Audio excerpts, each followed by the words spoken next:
Hi, I'm Dr. LaKeisha, and as an Oprah-owned TV network, perimenopausal and menopausal featured expert, international menopause whisperer, speaker, and best-selling author of The Other PMS, Your Survival Guide for Perimenopause and Menopause, I'm often coming to you to talk about perimenopausal and menopausal situations. But today, we're having a conversation that affects more than perimenopausal and menopausal women. It affects everyone. This conversation is part of an ongoing weight conversation that we're having nationally and globally. So today we're going to talk about GLP-1, GLP-1 RAs, and a natural alternative. Are you ready? Let's go.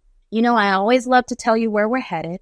So we're going to talk a little bit about the incretins. We're going to talk about the physiology of GLP-1s, the types of GLP-1 RAs, GLP-1 RAs and the use of weight loss, long-term effects of GLP-1 RAs, and a natural alternative to GLP-1.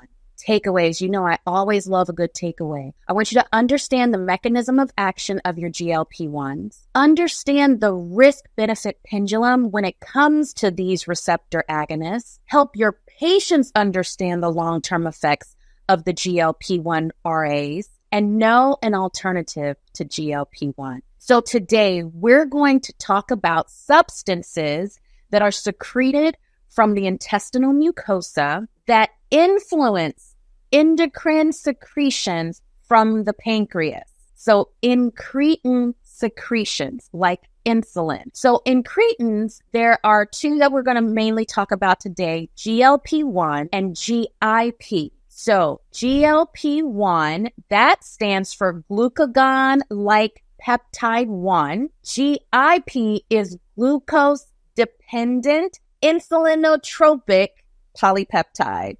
That's a lot, right? So let's talk about some physiology that we're seeing here. When there is food ingested into the system, the body says, okay, what is this? I can break this down and this is going to become a carbohydrate. A stimulus that happens in response to us ingesting our food is that there are some substances that are secreted from the mucous membranes or the lining of the intestinal tract. One of them is GLP-1 and the other one we know as GIP. They both go out. GIP goes and inhibits glucagon from being released from the pancreas and from the liver, and GLP-1 stimulates insulin release from the pancreas.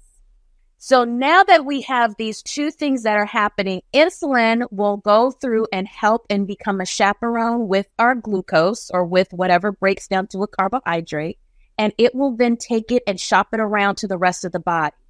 We inhibit that GIP inhibits the release of glucagon, which is a hormone that will break down glucose if our body thinks that we need more sugar in the system. Both of these things, inhibiting glucagon and inhibiting insulin, help to lower blood sugar. So it helps with blood sugar regulation. While this is going on, your body is also secreting DPP-4, which is dipeptidyl peptidase 4. This enzyme, it goes and it inactivates your incretins. Okay, so now you have this nice little cyclical, and you have this seesaw effect that's happening. You have incretins that are being secreted by the intestinal mucosa, those cells there. They are now sending information and a signal to the pancreas as well as the liver, and they are now helping with decreasing blood sugar in the bloodstream. Okay, now you have DPP-4 that is going back and saying, okay, that's enough. We're going to deactivate you now. We don't need too much, because if we have too much of GLP-1 and too much of GIP hanging around, then what happens? You can have your blood sugar plummet. Okay, so this is that nice little seesaw. So this is what is happening in a natural response. Now, this is very important. I brought this to our attention because this is going to be important as we discuss later on some of the alternative to the GLP-1 RAs. So, CERT1 is a nuclear protein that is very much needed in this whole reaction that happens with the GLP-1 receptor. So what SIRT1 does is it actually relies on NAD, okay, that NAD to be reduced. And what it does then, as you can see here, is that it's going to cleave, it's going to take off this acetyl group. And that's what it does to proteins. So it helps to either activate or deactivate certain pathways. And we're going to see this later. SIRT1 is very important. And the reason I brought this up is because of the cofactors that are necessary for it. So we tend to sometimes just focus on, okay, here is the solution. Here's the tool that I'm going to give. What else does this tool need to work correctly? So in order for your GLP-1 RAs to work, you need this particular protein to have what it needs in order to perform. So NAD is one of those things. It's a cofactor. It is a nice molecule to have on board. So I talk to patients about their micronutrients that are needed. It's not just, hey, here's a prescription or here's a tablet or here's an injection, but how are we supporting the tissues and the reactions that are happening inside the body? This is why I always say, let's go back and let's build a foundation. Let's understand what's happening first so that when things go against go askew, we know where in the pathway we are affecting, and when there needs to be adjustments, we can make those adjustments. I hope that makes sense.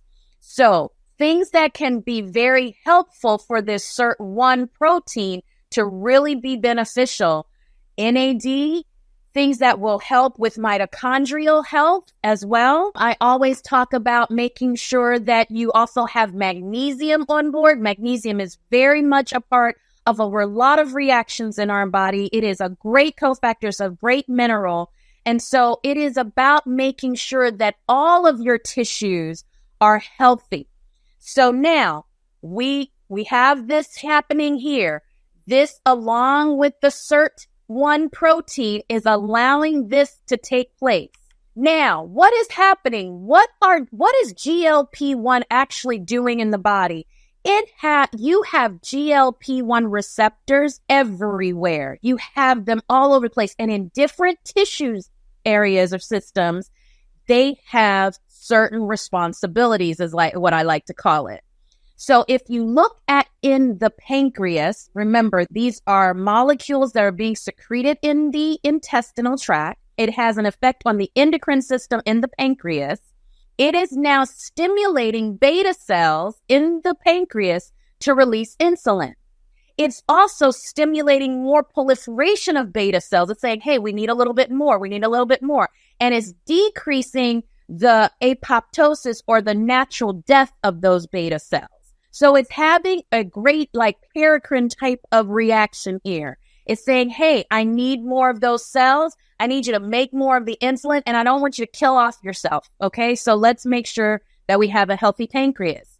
In muscle cells, GLP-1s are making muscle cells more sensitive to insulin, making them insulin sensitive. I tell patients all the time, I say, what I would recommend you do, especially after you eat, is get up and walk for 10 minutes, just 10 minutes. I'm not saying go to the gym, go do a big workout, get sweaty, just walk for 10 minutes, because when you're walking, you are actually helping with this insulin sensitivity. There was a study done that I looked at a few years ago, and they called it exercise snacking. And they said if you just do 10 minutes worth of exercise, of walking, in 10-minute segments throughout the day, it is just as beneficial to your skeletal muscle system, your immune system, your respiratory system, as if you were to go and do that 150 minutes continuously throughout the week. So doing these little movements, getting up and moving, helps to increase your insulin sensitivity. It helps to make sure that GLP-1 is making those muscle cells more sensitive to the insulin glucose complex so that it can take that in and use it as fuel. GLP-1s are going to the liver and decreasing glucose production by saying, hey, we don't need you to break down that glucose. We don't need any more. The blood sugar levels are good. We have enough. You don't need to make any more. GLP-1 goes over to the heart and it has some cardioprotection. It actually increases your cardiac output, which increases blood flow, which helps to take nutrients to certain organ systems or to all of our end organs and take away toxins. So that blood flow going back and forth is very important and very helpful. We know that GLP-1s actually help the actual cardiac tissue and can have some type of cardioprotection for the heart. So these are important factors. There's a neuroprotection factor for GLP-1. It seems that when GLP-1 receptors are stimulated in the gut, in the intestinal tract, because of the connection, the efferent and afferent connections of the vagus nerve, there is a signal taken back to the CNS and certain areas in the brain to actually stimulate our appetite centers. So it decreases our appetite. There are studies that are trying to see, is it that it will make our brains more sensitive to leptin? Really haven't found that particular connection there, but we do know that there is a decrease in your appetite when GLP-1 is working and it's stimulating the receptors. Now, there is also a neuroprotection that happens because of decreasing inflammation in the body and having a neuroprotective effect. So there's also studies out there to say, hey, can GLP-1s be helpful in that fight against dementia, maybe even dementia of the Alzheimer's type? Are we seeing that there's a decrease in the plaques that build up in our central nervous system? Because we know that there are GLP-1 receptors in the central nervous system and in the peripheral nervous system. And so there is this communication. They're trying to see if these GLP-1 receptor agonists that have been produced over the years can really help and be part of making sure that we have this neuroprotection. Because they've noticed that in studying diabetics, that there is a decrease in these natural protections. So GLP-1, the issue is that GLP-1 it goes very quickly in the body. The half-life of it is very, very quick. And so what they have tried to do is come up with what can be, where they can actually impact how long GLP receptor agonists hang around in the system. So you have short-acting GLP receptor agonists and long-acting ones. Some of the short-acting ones, I'm going to just use their brand names, Byetta, Victoza. Some of the long-acting ones are Trulicity, and ones that is even more recent is semaglutide. So what we find is that when you have long-acting versus short-acting, that then determines how many times a day, how often does a patient need to take that. And what we also are trying to figure out, and what they were trying to do when looking at these GLP-1 agonist drugs, is are we affecting the postprandial glucose numbers, or are we affecting the fasting glucose numbers that come in the morning? So when you're looking at short-acting types of GLP-1 receptor agonists, these are the ones that you probably have to take daily because their half-lives are usually about 2 to 4 hours. And sometimes you have to take them multiple times a day because you are affecting the postprandial glucose number. If it's one that has a longer half-life, that may have a half-life of about 40 hours, even there's some that are up to 160 hours, those are the longer acting ones, and those can affect your morning or fasting glucose numbers. Now, this is where when they were looking at really just treating diabetics and treating diabetics with these GLP-1 receptor agonists was where they were also looking at maybe these were people that were already on a oral hypoglycemic oral medication, or they were already taking something and it just was not as effective as lowering their hemoglobin A1C. That was the primary focus of these GLP-1 receptor agonists. We want to make sure that we attack that hemoglobin A1C, because when that hemoglobin A1C is elevated, it also has connections to having increased risk of heart disease, increased risk of inflammatory problems, increased risk of in-organ problems. And so it was like, let's make sure that we can attack and we can affect that. When they saw the added benefit of weight loss in the diabetics with this, that's when everybody was like, oh, let's really dig into this GLP-1 agonist story and see if we can really affect the conversation around weight. So, like we said, what are some of these benefits? When you have the GLP-1 receptor agonist on board, it does act like the GLP-1. The thing is that now this is lingering in the bloodstream longer. And the reason it's lingering in the bloodstream longer is because the GLP-1 receptor agonists block DPP-4. So because DPP-4 is blocked, you no longer have this nice little seesaw where it is deactivating the GLP-1 and so no longer stimulating the GLP-1 receptor agonist. You now have a longer stimulation of the GLP-1 receptor.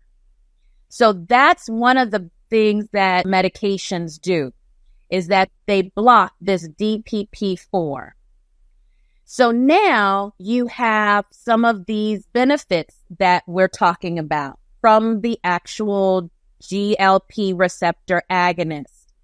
You have that increase in insulin, that decrease in glucagon. You have liver decreasing the ability to make fat or even the cholesterol pathway. So if you look at some of the studies, GLP-1 receptor agonists decrease the body's ability to make triglycerides, and it affects the cholesterol pathway. So that's how it was also coming up with, hey, we're seeing that the lipid pathway doesn't have as much of a derangement anymore, that there is more of a control with the cholesterol pathway. We will see that inflammation goes down because the GLP-1 receptor, when it gets stimulated, and when we have that SIRT1 molecule, that protein helps with that process too, there are other factors that get stimulated that will help to decrease inflammation in the body. You are decreasing insulin resistance in the muscle. So another way of saying that is increasing insulin sensitivity. Now, the one thing that I do want to point out here that we really didn't talk about a lot is the way that GLP-1 agonists affect the kidneys. This is something that's really important, as well as blood pressure. So if you have someone that's on a GLP-1 agonist, you can have issues with their blood pressure going down a little too far, because it will actually have the ability to decrease arterial stiffness, increase sodium excretion, and water follows salt. And so you can have a diuresis that happens, and you can have an interruption in the blood pressure. And so some people will experience a decrease in their blood pressure when they're on these GLP receptor agonists, GLP-1 RAs. The other thing is that it can affect endothelial function and decrease inflammation, increase cardiac activity or cardiac contractility, increase ischemic preconditioning. It also helps with appetite in the brain, like we saw, increasing satiety and decreasing our appetites. Now, what is the long-term effect of these GLP-1 receptor agonists? One of the big things that we're seeing is that there can be muscle atrophy. And this can show up in a lot of different ways. So it can show up in a restructuring of how the body actually even looks. There's some people that will start complaining of how their face may even start looking different, their extremities start looking different, but not necessarily attacking the visceral fat that's centralized. Some people will start having issues with making sure that their bones are nice and healthy, because when you have muscular atrophy and you don't have that push and pull, that strengthening that's happening on the bones, you don't have that nice little remodeling that's happening, that breakdown and remodeling that's happening of the bones that helps to prevent that osteopenia and osteoporosis. So this is something that long term we're really going to have to talk about and make sure that our patients understand this is part of that pendulum of risk benefits. And how long can someone stay on their GLP-1 receptor agonist? So this is why I talk about berberine. Berberine being one of those things that can be a natural GLP-1A alternative. So the reason that this is part of the discussion is that I was listening to another lecture on GLP-1s, and they showed this particular model, and I had to go find the paper so that I could read it. And I was like, oh my goodness, this makes so much sense here. So remember I said this was part of the conversation, the SIRT1 protein. So berberine, they showed in animal models, had the potential, and when we look at other models in vivo, berberine stimulates this protein, producing it to NADH, and stimulating white adipose tissue to go to brown adipose tissue, which is more metabolically active. And so when you can stimulate brown adipose tissue and increase thermogenesis, you are affecting metabolism. You are affecting weight gain. You are affecting weight loss. You're able to then start having that ability to burn fat. So berberine can do that. It can stimulate the brown adipose, white adipose to brown adipose to be able to stimulate thermogenesis. So that is one of the great aspects of berberine. Another thing about berberine's story is that in the intestinal tract, this is where I really loved getting into the conversation about berberine. So GLP-1 agonists, they do stimulate the receptor, GLP-1 receptor. They will stimulate that SIRT1 protein. You'll get that NAD to NADPH, and you'll start a cascade of events. What berberine also does is it breaks down to certain metabolites. And so these different metabolites can then actually interact with the bacteria that is in the gut, and it can then produce something called butyrate or butyric acid, which is one of the small chain fatty acids that are needed for our sugar metabolism. It is needed to help with our weight control and that whole conversation about dysbiosis and hormone metabolism. And so this is one of those things that I love because you can actually get another benefit. So berberine can also help with the microbiota or the microbe system of the intestinal tract. Now, one of the conversations that arises around berberine and why it just may not be the go-to and why we aren't just handing berberine out as candy is because of the circulation of berberine. So what happens is that look at this enterohepatic circulation. You do have berberine come into the gut lumen. You have it break down into its various different types of metabolites. Here are some of those metabolites. What happens, though, is that a lot of this does not make the systemic circulatory system. And so there is this reabsorption in the enterohepatic circulation. So that which is getting out in the systemic circulation, they said, is very minimal.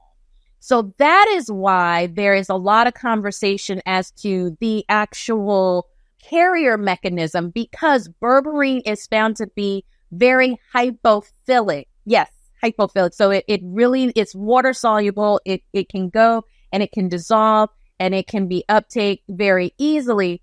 But the amount that gets into the systemic circulation is very small.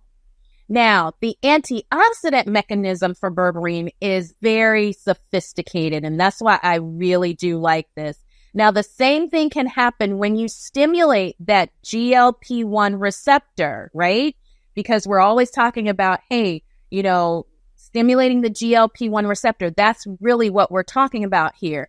And berberine stimulating that receptor using the SIRT1 protein can then affect oxidative stress by decreasing inflammation. The other thing that it can do really nicely is that it decreases the activation of NF-κB, which is an inflammatory protein that we can find that can come off of the endothelial cells of the intestinal tract.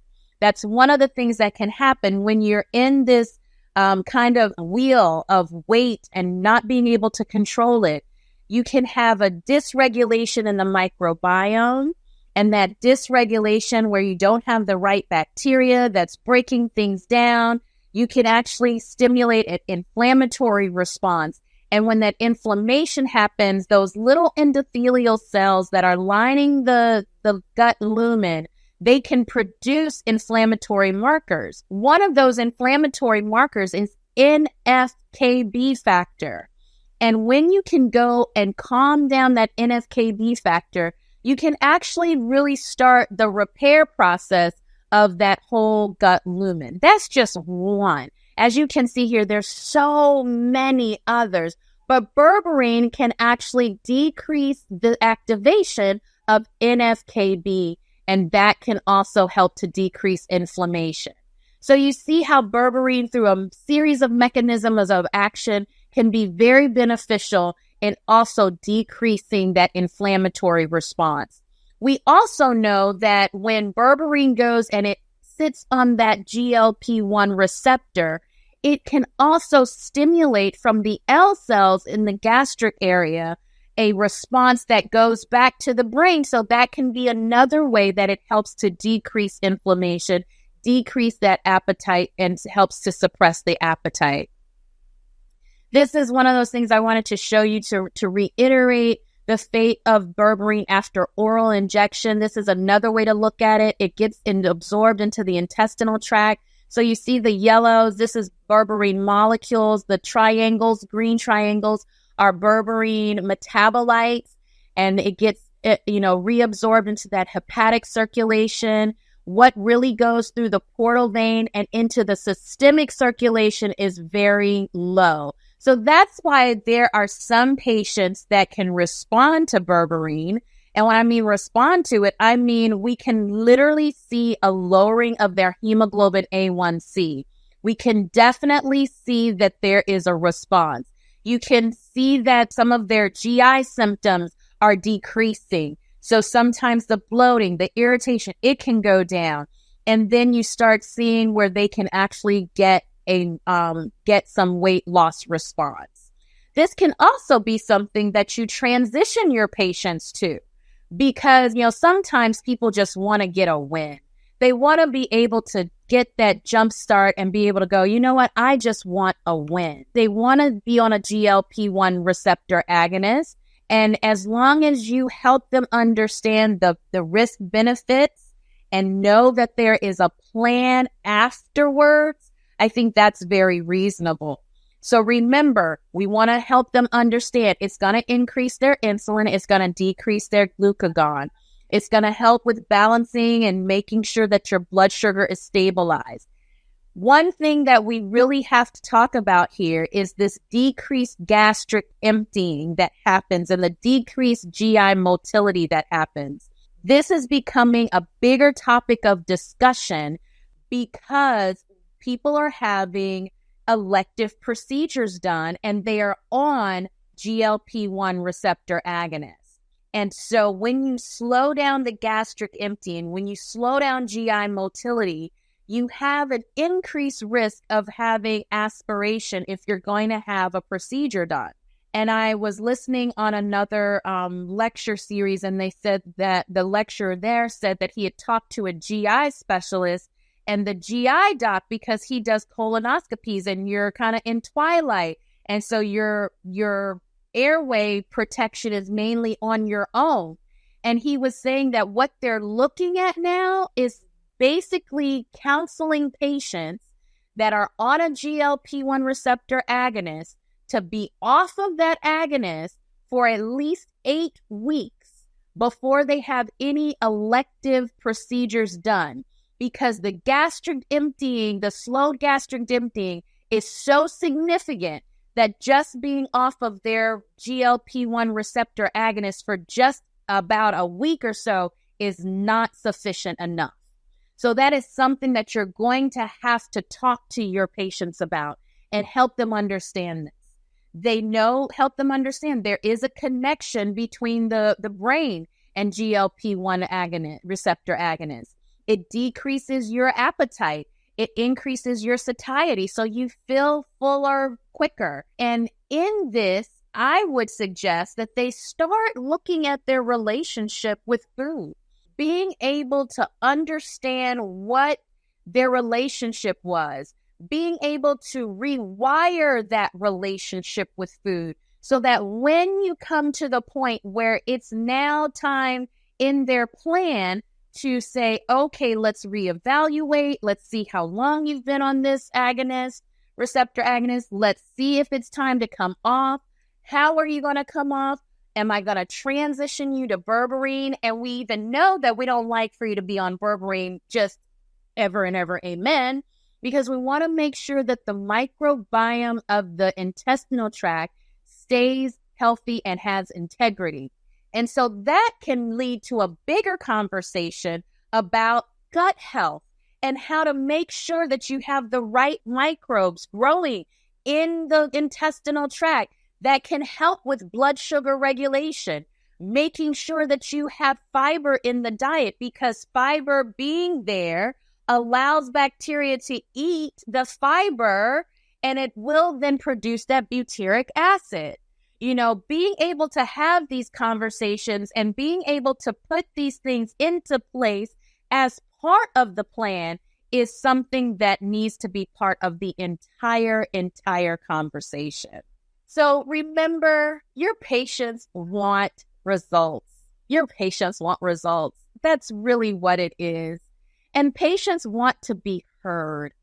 So if you're able to tell them and say to them, okay, this is what you're really doing with your body, and break it down to them. Tell them that there is a process in their body that already does this. It's very efficient when it works right.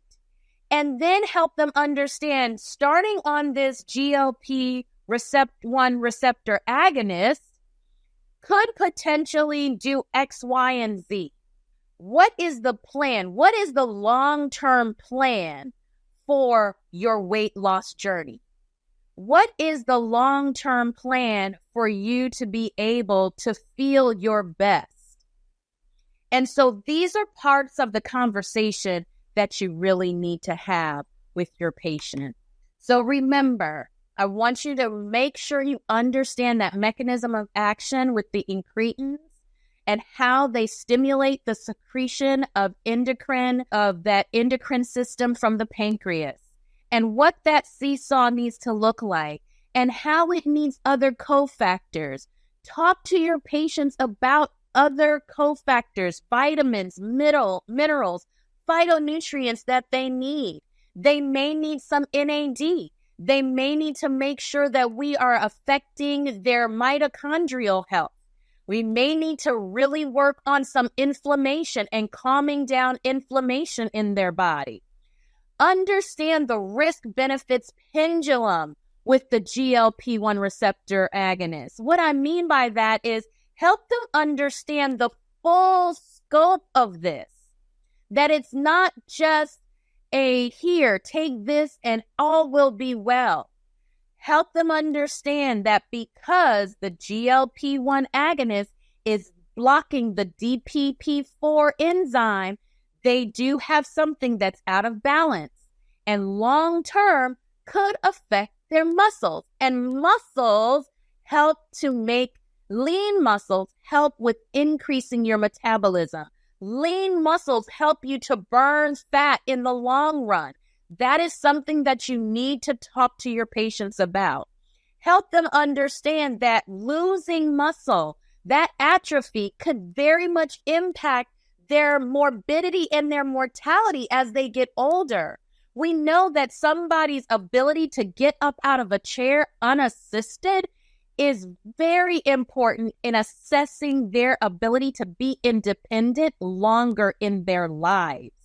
So making sure that they have muscle strength, that they are not just saying, oh, well, if I lose a little muscle, that's okay. Also understanding some of the benefits. It could help with decreasing high cholesterol. It could help with cardioprotection effects. It has a neuroprotection effect. And it does make you have more insulin sensitivity in the short run with muscle. You want to make sure that patients understand all of these long-term effects and then have a conversation about the alternative, which is Berberine. Help them understand that, Berberine may work for some people and for others, it may not be as potent because of its mechanisms of action. So that's why when you look for the recommended supplement that you're going to use for your patient, you can look and see if maybe they have a carrier molecule, like a lipid, because we know that berberine really likes to dissolve in water. It's hydrophilic. So a lot of supplement companies are adding it with some type of oil or are having it have a carrier molecule so that it can last longer, so that you can break it down and make those other metabolites that we're talking about. Because those other metabolites are very important and instrumental in affecting the gut microbiome. That is super, super important. So I have had a wonderful time with you guys here today, talking about a bigger conversation in terms of our health and our weight, and making sure that as you are that medical interpreter for your clients and for your patients, you are able to give them an array of information that will help them make an informed decision. Because remember, informed refusals are just as important as informed consent. All right, till next time, I'll see you back here. Bye. Welcome to Rupa Health, the best place to order, manage, and track results from over 30 different lab companies in one single place for free. It's going to take you under 2 minutes to sign up, and you can order any functional medicine lab for your client in under 30 seconds. Let me show you how it's done. So here's our beautiful interface. I'm typing in the name of my client, selecting the lab that I want to order for them, and hitting send. From there, Rupa and their amazing team handle the rest. They email the client, collect payment, and even offer an interest-free 3-month payment plan. We've also built the world's largest library of information about chronic health conditions, the lab tests that can help you find the root cause, and the evidence-based interventions that you can use to help people heal from them. It's called the Rupa Health Magazine. There, we have in-depth articles about almost any health condition you can imagine.